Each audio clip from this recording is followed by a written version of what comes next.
Welcome again. This is Kuldeep Prajapat और आज के इस सेशन में अपने काफ़ी सारे इंटरेस्टिंग और नए वर्ड्स सीखेंगे, जिनमें से बलि का बकरा हुआ, गोधुली वेलावी, भोर, ढोंगी, खिचड़ी, दल बदलू, हिचकी, झपकी और भी बहुत सारे ऐसे इंटरेस्टिंग वर्ड्स हैं।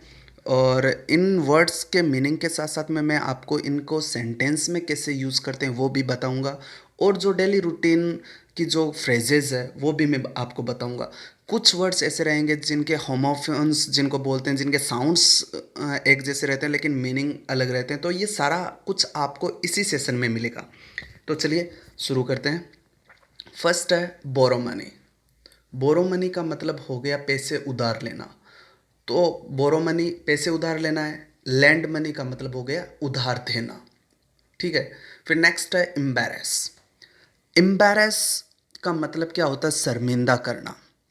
तो एम्बैरेस है उसका अगर आप सेंटेंस में यूज़ करो तो कैसे करोगे? पहले तो हिंदी में, जैसे कि मैं उसको शर्मिंदा नहीं करना चाहता हूँ, या फिर मुझे बहुत शर्मिंदगी महसूस होती है, इस टाइप से आप इसको यूज़ कर सकते हो। तो अगर इंग्लिश का सेंटेंस अगर आपको बनाना है तो आप ऐसे बना सकते हो कि I don't want to embarrass her in front of her friends. कि भाई मैं उन उसको उसके फ्रेंड्स के सामने एम्बैरेस नहीं करना चाहता, उसको शर्मिंदा महसूस नहीं करवाना चाहता। नेक्स्ट है आपका इरेडिकेट। इरेडिकेट का मतलब होता है किसी चीज़ को जड़ से ख़त्म कर देना, किसी समस्या। हिंदी में अगर इसका बेटर वर्ड अगर अपने देखें तो एक उन्मूलन वर्ड रहता है। तो उन्मूलन वर्ड इसके लिए एकदम एग्जैक्ट है। और अगर इसका आप सेंटेंस में यूज़ करो तो जैसे मान लो गवर्नमेंट है, गवर्नमेंट का मान लो कि गोल होता है वो इरेडिकेट पॉवर्टी होता है। जैसे their goal was to eradicate poverty, कि उनका जो गोल था वो क्या था, उनका जो लक्ष्य था वो क्या था? पॉवर्टी को इरेडिकेट करना, पॉवर्टी को जड़ से ख़त्म करना। ठीक है। नेक्स्ट है आपका गेट अलोंग। गेट अलोंग का मतलब होता है मिलजुल कर रहना। जैसे आप इसको सेंटेंस में यूज़ कर सकते हो कि वी शुड गेट अलोंग, कि हम सबको मिलजुल कर रहना चाहिए।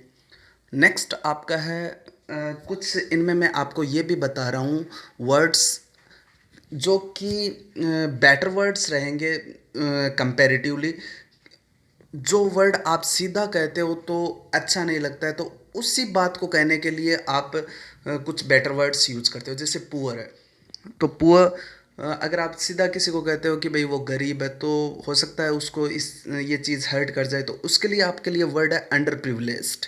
प्रिविलेज्ड का मतलब होता है अधिकार, और अंडर प्रिविलेज्ड का मतलब ये हो गया कि भाई उसको थोड़े कम अधिकार प्राप्त है, उन उसको कुछ कम सुविधाएं प्राप्त है। मतलब सुविधाएं तो आपको भी प्राप्त है, उसको भी प्राप्त है, लेकिन कंपैरेटिवली उसको कुछ कम प्राप्त है। तो आप कह सकते हो he is under privileged. Poor की जगह इस सेंटेंस को यूज़ करो। सेकंड है आपके यूज्ड, आपको यूज़ करना चाहिए सेकंड हैंड के जगह पे।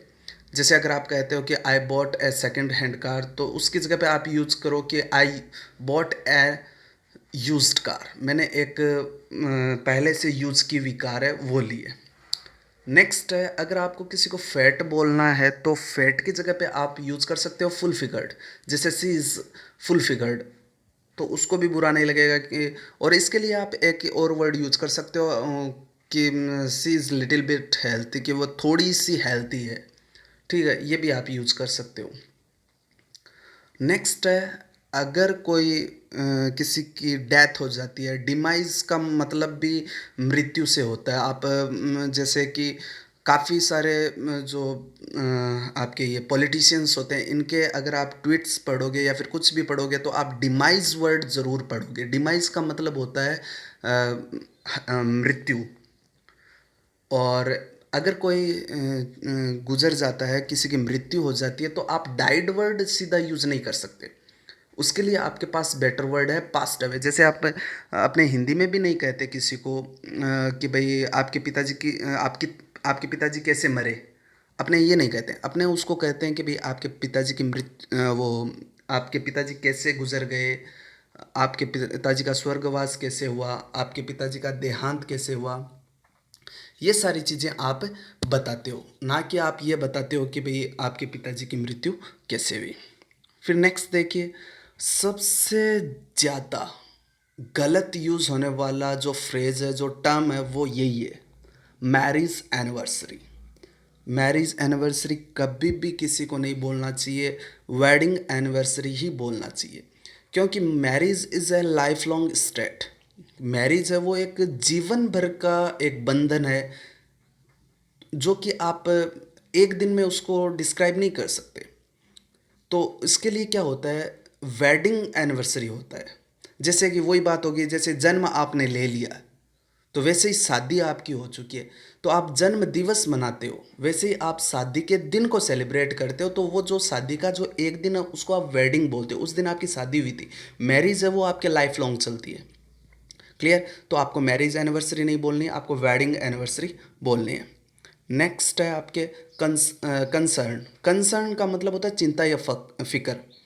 आप इसको यूज़ कर सकते हो। इसमें एक थोड़ा सा मिस्टेक है यहाँ पे, देखो सी कंसर्न्स होगा यहाँ पे, जो वर्ब है कंसर्न उसमें एस और लगेगा, क्योंकि ये सिंगुलर सब्जेक्ट है सी, और ये भी सिंगुलर होना चाहिए। तो यहाँ पे आप कंसर्न्स कर लेना, यहाँ पे थोड़ा सा मिसप्रिंट हो चुका था, ध्यान नहीं आया, अभी ध्यान में आया। अब देखिए इसमें क्या है, किसी कंसर्न्स अबाउट यू, कि वो तुम्हारी फिक्र करती है। काफ़ी अच्छा सेंटेंस है, you can use it in your daily routine. उसके बाद में parents concern about their child, कि जो पेरेंट्स है वो अपने जो बच्चे हैं उनकी फिक्र करते हैं। नेक्स्ट है इम्पेशेंट। इम्पेशेंट का मतलब होता है बेताब, जिसमें पेशेंस ना हो, जिसमें धैर्य नहीं हो, अधीर जिसको अपने बोलते हैं। तो इनका आप यूज कैसे कर सकते हो, जैसे you have to be impatient to be successful, कि भाई आपको सफल होने के लिए इम्पेशेंट बनना पड़ता है। आपको सफलता पाने के लिए बेताब होना पड़ता है। फिर नेक्स्ट है I am impatient to meet you, कि भाई मुझे आपसे मिलने की बेताबी है, मैं आपसे मिलने के लिए बेताब हूँ। नेक्स्ट है पोलेंटा। पोलेंटा कहते हैं खिचड़ी को, जिसको इसके लिए एक और वर्ड है दलिया। दलिया भी पोलेंटा को ही कहते हैं। और जैसे कि इसको कहते हैं कि doctor suggest polenta for patients, कि जो डॉक्टर है वो पोलेंटा सजेस्ट करते हैं पेशेंट्स को। क्यों? Because it is easy to digest, क्योंकि ये इजी है डाइजेस्ट करने में। नेक्स्ट एक और एग्जांपल यहीं पे दिया हुआ है कि polenta is good for health, कि जो पोलेंटा है वो क्या है, जो सेहत है उसके लिए अच्छा है। नेक्स्ट है एक्सेप्शन। एक ये यहाँ पे और गलती हो रखी है, एक्सेप्शन यहाँ पे ये इसका जो प्रोनाउंसिएशन है ये करेक्ट नहीं है, एक्सेप्शन होगा। ठीक है? तो एक्सेप्शन अपने कह सकते हैं कि जैसे कि this is exception to the rule. और दूसरा, जो भी कंपटीशन की तैयारी करते हैं उनके लिए प्रेपोजिशन में भी एक इसका एरर पूछा जाता है। एक्सेप्शन के बाद में ब्लैंक स्पेस दे दिया जाता है और आपको प्रेपोजिशन भरने के लिए पूछा जाता है। तो ध्यान कीजिए, एक्सेप्शन के बाद में प्रेपोजिशन टू आएगा, कि this is exception to the rule. Clear? Next है कफ। कफ का मतलब होता है खांसना। जैसे आप कह सकते हो कि भाई आई कांट स्टॉप कफिंग, कि भाई मैं जो ये खांसी है ये नहीं रोक पा रहा हूँ। या फिर आप कह सकते हो कि आई कफ्ड ऑल नाइट, कि मैं पूरी रात खांसता रहा। तो इस प्रकार से आप कह सकते हो। फिर हिकअप। हिकअप का मतलब हिचकियाना है। इसका भी आप यूज ऐसे ही कर सकते हो, जो जैसा कि मैंने अभी कफ वाले में किया था, वैसे ही सेंटेंस में इसको भी यूज कर सकते हो। जैसे आई कांट स्टॉप हिकअपिंग, कि भाई मैं जो हिकअपिंग है, जो हिकअप की जो प्रोसेस है उसको नहीं रोक पा रहा हूँ। Does anyone know a good cure, क्या किसी को पता है इसका बढ़िया इलाज? क्योर का मतलब इलाज। क्लियर? नेक्स्ट है स्नोर। स्नोर का मतलब होता है खर्राटे भरना। इसका आप यूज़ कर सकते हो कि sometimes he snores very loudly, कि भाई कभी कभी वो क्या है कि बहुत ज़ोर से खर्राटे भरता है। इस प्रकार से आप इसको यूज़ कर सकते हो। फिर नेक्स्ट है मैनिपुलेट। मैनिपुलेट का काफ़ी बढ़िया यूज़ हो रहा है अभी। ज़्यादातर केसेस में मैंने इसको न्यूज़ में सुना है। मैनिपुलेट, मैनिपुलेट का मतलब हो गया किसी को आप बेवकूफ़ बनाते हो, अपने काम से बना लो, चाहे आप अपनी बातों से बना लो, चाहे मतलब आप वो सब अपनी उससे करवा लेते हो जो आप चाहते हो। सकता है कि भाई इससे आप अपना काम निकलवाते हो। तो मैनिपुलेट का मतलब यही हो गया कि भाई आप उसको अपने हिसाब से काम करवाते हो। जैसे कि भाई पॉलिटिशियंस है वो जनता को मैनिपुलेट करते हैं, आप भी कह सकते हो डोंट ट्राई टू मैनिपुलेट मी, मुझे मैनिपुलेट करने की कोशिश मत करो। जैसे तैसे समहाउ आप इसके लिए यूज़ कर सकते हो कि जैसे आई रीच देयर समहाउ, कि मैं जैसे तैसे वहाँ पे पहुँचा था। तो इस प्रकार से आप इसको यूज़ कर सकते हो। नेक्स्ट है दिखावा करना, प्रिटेंड।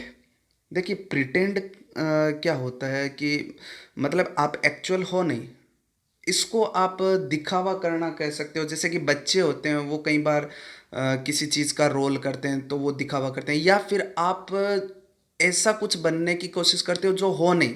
जैसे कि आपने कह सकते हैं कि भाई वो नाराज़ होने का दिखावा कर रहा है, वो एक्चुअल में नाराज़ है नहीं, वो दिखावा कर रहा है। एग्जाम्पल आप इनका ले सकते हो कि the children pretended that they were elephants, कि बच्चे ऐसा प्रिटेंड कर रहे थे, ऐसा मत शो कर रहे थे जैसा कि वो मानो कि एलिफेंट्स हो। तो इस हिसाब से आप कर सकते हो। आप ये भी कह सकते हो कि भाई वो ऐसा प्रिटेंड कर रही थी जैसे कि वो नाराज हो, एक्चुअल में नाराज हो जबकि वो थी नहीं। ऐसे भी आप प्रिटेंड को यूज कर सकते हो। नेक्स्ट है टेंडेंसी। टेंडेंसी का मतलब आदत होता है, और इसके लिए एक और बढ़िया वर्ड है प्रवृत्ति। जैसे आपने कहते हैं ना कि कि भाई मेरी ऐसी प्रवृत्ति नहीं है, मेरा ऐसा नेचर नहीं है। टेंडेंसी उसके लिए बेटर वर्ड है। आप कह सकते हो कि भाई my tendency is not to hurt anybody, मेरी जो टेंडेंसी है वो किसी को नाराज़ करने की नहीं है, किसी को मैं हर्ट कर दूं, ऐसी मेरी टेंडेंसी नहीं है, ऐसी मेरी प्रवृत्ति नहीं है। नेक्स्ट है प्रिसाइज। इसका भी काफ़ी बढ़िया यूज़ होता है। आजकल की जो इंग्लिश है उसमें काफ़ी लोग इस वर्ड को यूज़ करते हैं। जैसे मैं कह सकता हूँ कि भाई माई वर्ड्स आर प्रिसाइज, कि जो मेरे शब्द है वो एकदम करेक्ट है, एकदम सही है, जो मैं कह रहा हूँ वो एकदम सही है। मैं कह सकता हूँ माई प्रोनाउंसिएशन इज़ प्रिसाइज, मेरा जो प्रोनाउंसिएशन है, मेरा जो उच्चारण है वो एकदम प्रिसाइज है, एकदम सही है। तो इस प्रकार से आप भी प्रिसाइज को यूज़ कर सकते हो। नेक्स्ट है इमिटेट।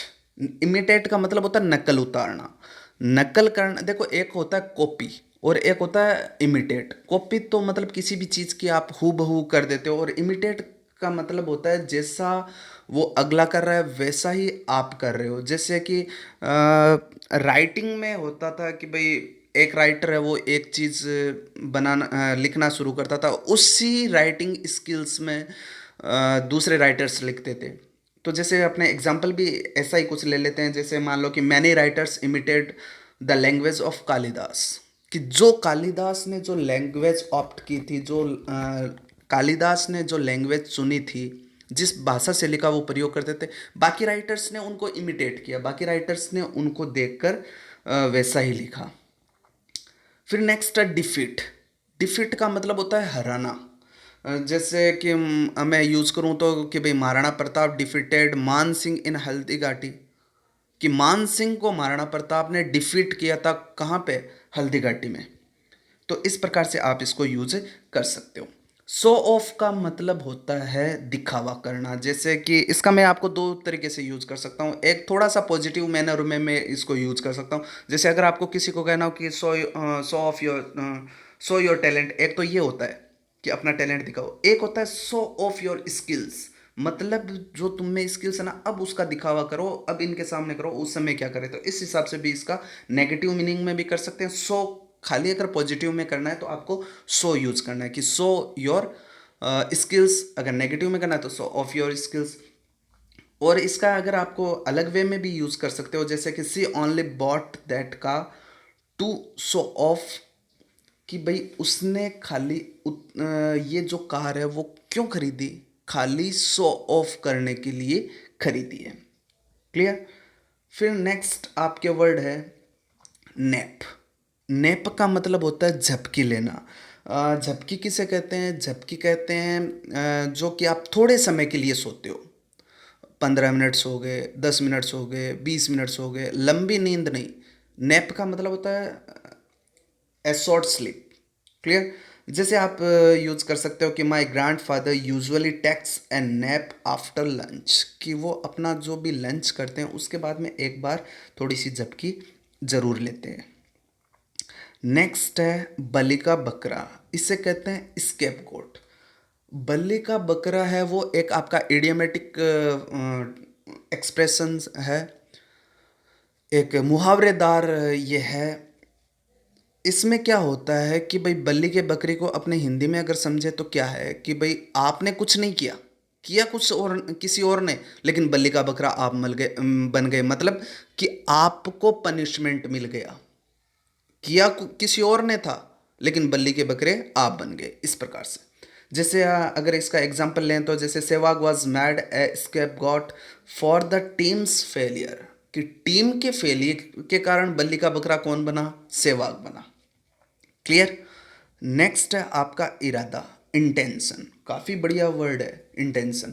जैसे आप कह सकते हो my intention is to not hurt you, कि मेरा जो इरादा है वो आपको हर्ट करने का नहीं है। My intention is not to do this, मेरा ये करने का इरादा नहीं है। या फिर माई इंटेंशन वॉज, इरादा नहीं था, वॉज का आप यूज़ कर सकते हो।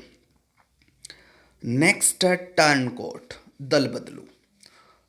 दल बदलू कहते हैं जिससे अपने सिद्धू जी हैं जो पार्टीज को चेंज करते रहते हैं, वैसे दल बदलू कहलाते हैं। क्लियर। जैसे अभी सिंधिया जी ने भी दल बदल लिया है। और काफ़ी सारे ऐसे होते हैं जो कि एक पार्टी को छोड़ के दूसरी पार्टी में चले जाएं, दूसरी पार्टी को छोड़ के तीसरी पार्टी में चले जाएं, ऐसे दल बदलू होते हैं।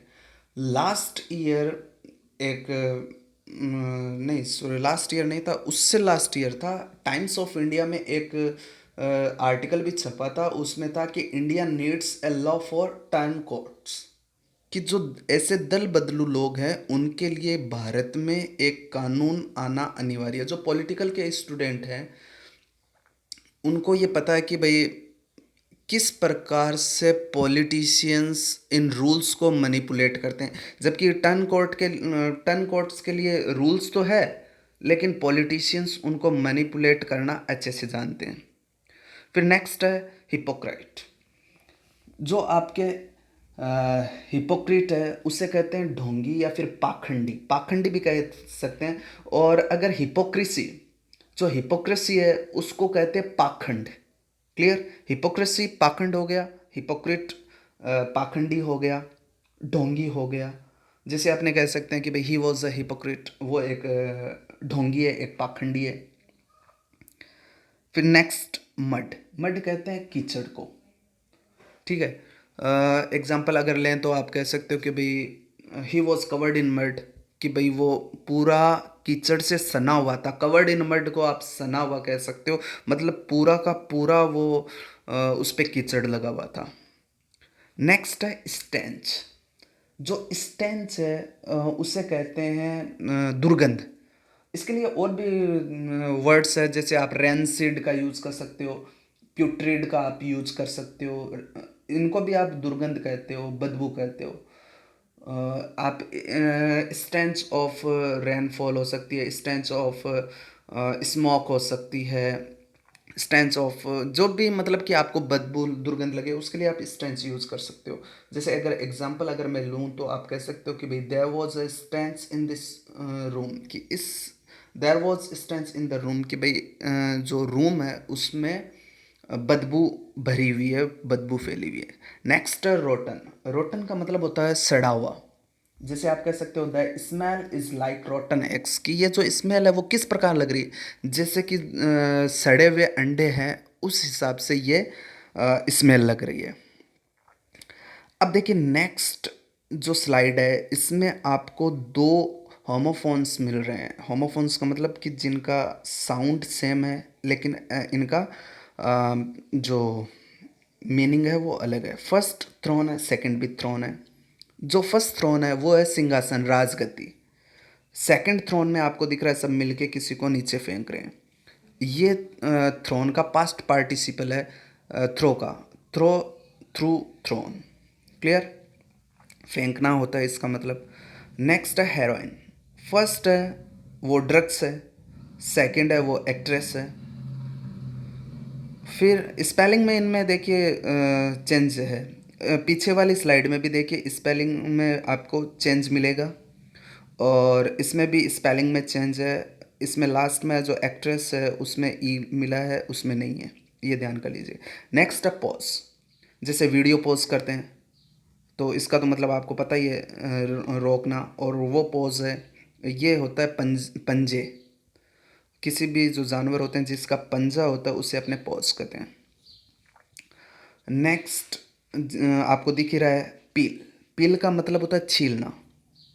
और जो छिलके होते हैं उनके लिए आप इसमें ही एस लगा दो, पील्स। वो छिलके बन जाएंगे और पील का मतलब होता है छीलना। फिर नेक्स्ट है स्क्वीज। जैसा कि आपको पिक्चर में ही दिख रहा है, निचोड़ना जो होता है वो स्क्वीज होता है। उसके बाद में चॉप।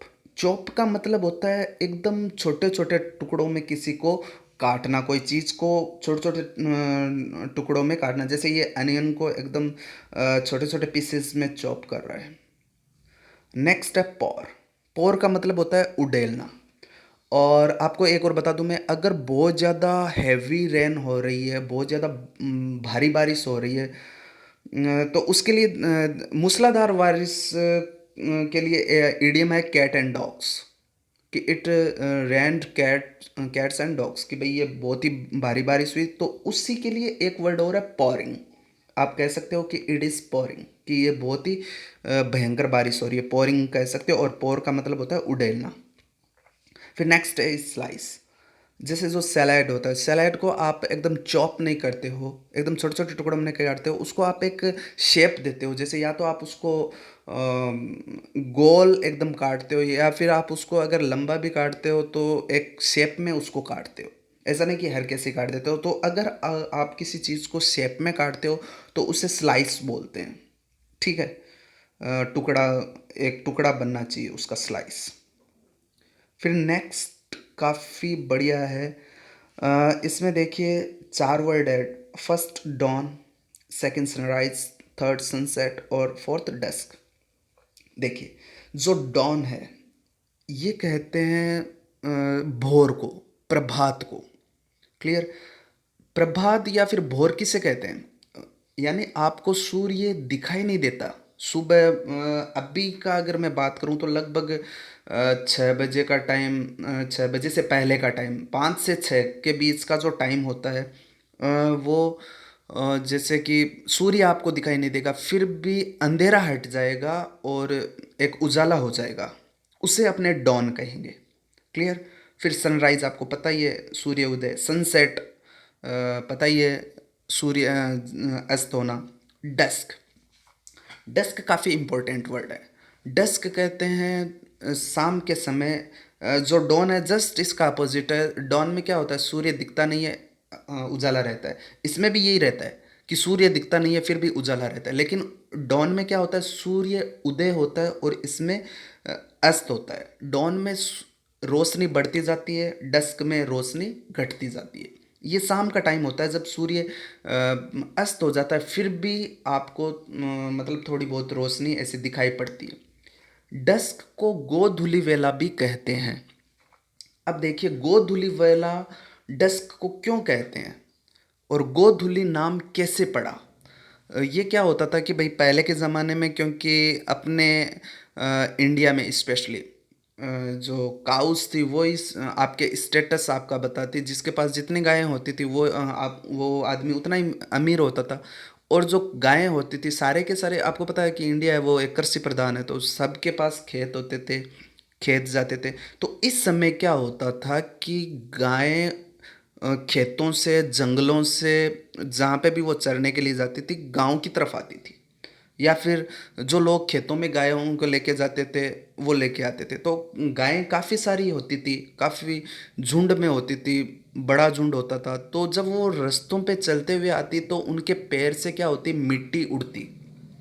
और ये मिट्टी क्या होती, आसमान में दूर से दिखाई देती कि भाई मिट्टी उड़ रही है और मतलब गायें गांव की तरफ आ रही है। तो उस टाइम, ये जो टाइम होता था, ये सूर्य अस्त होने के समय का होता था। तो उसको गोधूलि वेला कहते थे, गोधूलि, समझ गए होंगे।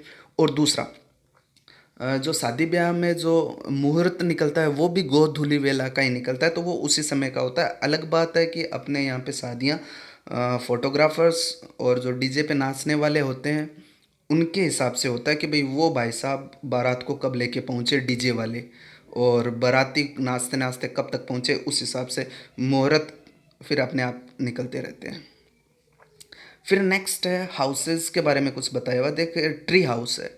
ट्री हाउस हो गया आपका जो ये पेड़ों के ऊपर जो मकान बनाते हैं, कई सारे आपने देखे होंगे, वीडियोस में देखे होंगे, काफ़ी सारे कंट्रीज़ में ये पेड़ों के ऊपर भी बनाते हैं कि काफ़ी सारों को शौक भी होता है, तो उसको ट्री हाउस कहते हैं। इग्लू आपको पता है, जो बर्फीले प्रदेश है वहाँ पे जो वहाँ के जो नेटिव्स है और जहाँ के ये जो ट्राइब्स मैन है, जो आदिवासी लोग हैं, जनजातीय जो लोग हैं, वो वहाँ पे बनाते हैं, जो बर्फ़ के जो मकान बनाते हैं उनको इग्लू बोलते हैं। कैसल किसे कहते हैं? ये कैसल है, टी साइलेंट है। कैसल कहते हैं फोर्ट को, किले को ही कैसल कहते हैं। फोर्ट और कैसल में थोड़ा सा अंतर ये है कि भाई कैसल में राजा रहता था और फोर्ट में ज़रूरी नहीं कि राजा रहता था। फिर है लाइट हाउस। लाइट हाउस किस लिए बनता था?